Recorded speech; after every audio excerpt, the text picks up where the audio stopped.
What happens if you add 300 hours of input to your language learning efforts? I'm Joseph, this is Input English. The question for today is what happens if you add 300 hours of input? There are 6 things that you will notice, and then at the end I'll give you 3 strong takeaways from this presentation. Anytime people are trying to do something, trying to accomplish something, they want some sense of progress. I can remember as a child when we were traveling, the most common question that was asked is, are we there yet? Or how long is it going to be until we arrive? People want to know about progress. The trouble with language learning is it's not that easy to determine what progress you have made. Some things in life are very easy to measure. Some things are very difficult to measure. And progress in language learning by any method is difficult to accurately measure. So today I'd like to talk about what you can expect if you add 300 hours of comprehensible input to your efforts to learn English. Before we get really started, there are a couple of things to understand about comprehensible input. Not all input is created equally. Some input is more suitable to your needs at your stage as compared to other types of input. Occasionally we hear that someone learned to speak English by watching cartoons. On closer questioning, they did so when they were children. For me, as an adult learner, I would find it very difficult to remain focused on cartoons. Cartoons are usually made for children, and an adult may have great difficulty paying attention to cartoons. There are other problems with cartoons as well. Some people try to learn English by using native content. They watch television series, they watch movies, and they listen to the lyrics of music. English indeed is everywhere, but television series, movies, and music are usually not a very efficient way to improve your level in English. We can use these methods, but we should just be aware they're not that efficient. So what is suitable content? What sort of input would be best if you're trying to add 300 hours? We get our guidance here from Krashen. Professor Krashen tells us that for input to be useful to us, it should be comprehensible. We should understand most of the words so that we can focus on the story or the discussion. And if we can understand what is being said, we will absorb the language. Input needs to be comprehensible. It needs to be interesting.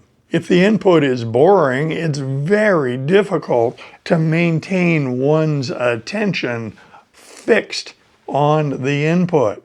Our mind drifts. We start thinking about what we're going to have for dinner or what we're going to do later in the day.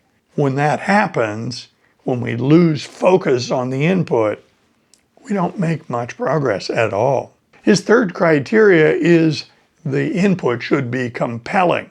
Initially, I didn't understand that, but over the years of using comprehensible input, I began to figure out what he was talking about. If you have chosen interesting, comprehensible input, and you can focus your mind on the input, you can get into a flow state. You can lose track of time. You can forget that you are listening to something in a foreign language. You can focus so much on the input that it becomes very pleasant and time passes very quickly. If the input that you choose is compelling, to you, then you can attain this desirable flow state, then our journey will be very pleasant and it will not seem to be time-consuming. Simply put, the input that you choose to learn English should be easy enough that it's not a struggle, and it should be interesting enough that it is enjoyable. So to begin with, it is important that the input we choose is appropriate to our level. The second thing to understand about comprehensible input is that comprehensible input meets you where it finds you. People watching this channel have a variety of backgrounds. Many viewers of this channel studied English in school for years, but perhaps that time in school was many years ago, or perhaps even decades ago. Comprehensible input meets you where it finds you. What I'm saying is that any background that you have with the language, any level of vocabulary or understanding will be useful to you in your journey. We just need to adjust the nature of the input so that it matches our level at the time we're using that input. The match doesn't need to be precise, and you can choose it based on your feeling about that input. I do this every day. The other day I was watching input in Spanish on a video, and it was just too simple. The pace was too slow, and the subject matter was not interesting to me. I clicked away. That isn't a criticism of that input. It's just recognition that that video didn't suit my needs. And since it was too simple, it probably would never suit my needs. There's other input available. So if you studied English in school, or if you've picked up a lot of English in life, perhaps you have a long streak on Duolingo when you were trying to use that method to learn English, whatever you learned, whatever you acquired by your previous behavior, your previous experiences will be useful to you. Comprehensible input meets you where it finds you. So what can you expect if you add 300 hours to your language learning journey? Number one, you can expect that your level of comprehension of input that you're using will increase noticeably. With the addition of 300 hours of input, you will find that input you used to consider too advanced is becoming much easier to follow. Your comprehension level will dramatically improve with this much input. Number two, you will intuitively acquire the grammar. With comprehensible input, we're not studying grammar explicitly using a grammar book and memorizing grammar rules. However, if you add 300 hours of input to your program, you will find that you understand the grammar instinctively. You will find that you have acquired the grammar automatically. And if the language you're acquiring has complex grammar, like English or perhaps German, it's quite a joy to understand the grammar rules by acquiring them in this method. It really works. It's kind of a paradox. With comprehensible input, we don't study grammar, but we have to recognize grammar is super important. We just have to learn it implicitly as we absorb a lot of input. People who learn languages using comprehensible input develop a feel for correct grammar, and they usually use very good grammar. Small children acquire languages with comprehensible input. The input is provided by their family, their neighbors, and people that they encounter when they're very small. Children don't study grammar, but children in the preschool years actually speak with very good grammar. That is an illustration of how comprehensible input teaches us grammar without forcing us to study grammar. Number 3, you can anticipate the plateau sensation. You will get a feeling that you're not making progress. There is a lot of discussion on the internet and on YouTube about the dreaded plateau.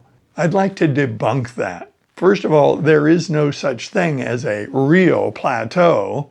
You're not up against any barrier. It is just the sensation we get because language acquisition is very gradual. And at this intermediate stage, it's hard to tell that you are making progress. Online, you might see videos that talk about escaping the dreaded plateau. Quite frankly, I think that is nonsense. For me, the plateau phase is nothing more than a sensation, and as soon as I understand that there is no real plateau, it's just a feeling one gets during this very gradual process of acquiring our language, we can ignore it. We also could reframe our understanding of this plateau. I think of this plateau phase in language learning as a discovery phase. There are a lot of things about our target language that we start noticing in the dreaded plateau phase or the discovery phase. Number 4, you will notice increased confidence. You will be recognizing vocabulary because you've heard it many times. You have acquired a much larger vocabulary, and when people start talking in your target language, you will understand a lot more. You will be more confident in your listening skills. Number 5, what about output? The answer here is it depends. I make no rules. I'm not telling you what you need to do, but the science around language acquisition shows that if we listen a lot and speak very little, we will develop better pronunciation. Since that is a desirable outcome, I strive toward that. Since I live in the United States, most of what I do in the day-to-day is conducted in English. I don't need to speak Spanish every day. I don't need to speak German every day. So I have the luxury of listening a lot and speaking very little. An ancient philosopher pointed out that we have 2 ears and 1 mouth, so perhaps we should listen at least twice as much as we talk. Certainly, if you need to use English, if you need it to function, then speak. But if you're learning this without a requirement to speak, there are advantages to listening a lot, acquiring a lot of the language with input, and speaking later. You have to tailor this to your situation, your needs. Adding 300 hours of input will bring you closer to confidently using your target language. And number 6, you will notice improved efficiency. When we start out with comprehensible input in our target language, everything is new and not everything will be easy to understand.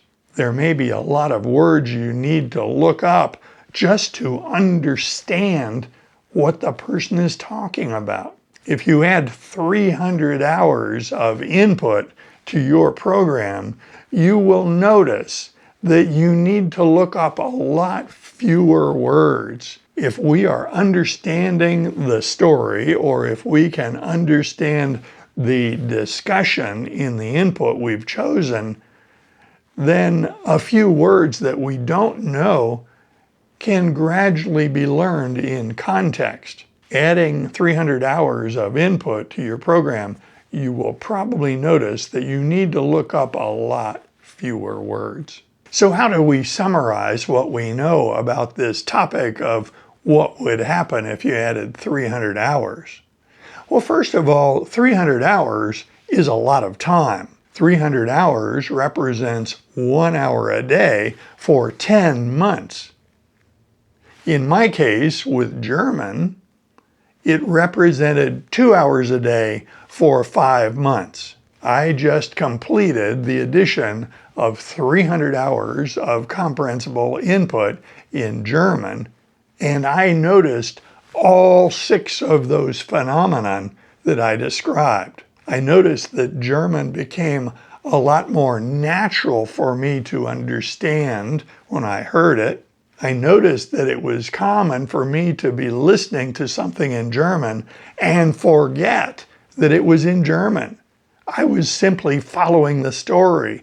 I was following the discussion, and it simply made sense. I lost track of what language it was in because it just seemed so natural that I was listening to something and understood it. I have noticed that I now rarely look up words. Usually I can understand the content that I've chosen and simply pick up vocabulary in context. Occasionally I'll encounter a word that piques my curiosity or is very important to the story, and I will look it up. With modern devices and AI, looking up words is a lot easier and a lot quicker than it used to be. So what are our 3 takeaway messages as we look at this question of adding 300 hours of input to our program? Number 1, we need to be patient. This is a very gradual process. Comprehensible input is usually an experience that is very different than our experiences in school. With the input method, we need to learn to be patient with ourselves. We don't want to pressure ourselves and create stress and anxiety about the process. It's a natural process. Our brain evolved to acquire languages. We are well suited to this process, but it is very gradual and we need to be patient with ourselves. Number 2, we need to focus on the enjoyment. If we choose input that we enjoy using, videos, podcasts, audiobooks, discussions, or language exchange, if we enjoy those methods we have chosen, then our journey will be much more productive. It is difficult to put in 300 hours studying boring, irrelevant, disjointed information. But it is very easy to put 300 hours into an activity that we really enjoy. We need to focus on enjoyment of the process. I think for language learning, the journey is the goal. And number 3, keep going. Language acquisition, even using this excellent method of comprehensible input, is a race with no finish line. Once you start learning a language, you can be learning that language and improving your skills in that language for the rest of your life. Whatever sensations we get or frustrations we might encounter, it's important to keep going, because if we keep going, we will continue to improve. I hope you found this discussion useful. I invite comments below, and if you like videos like this, be sure to click on this one next. See you soon.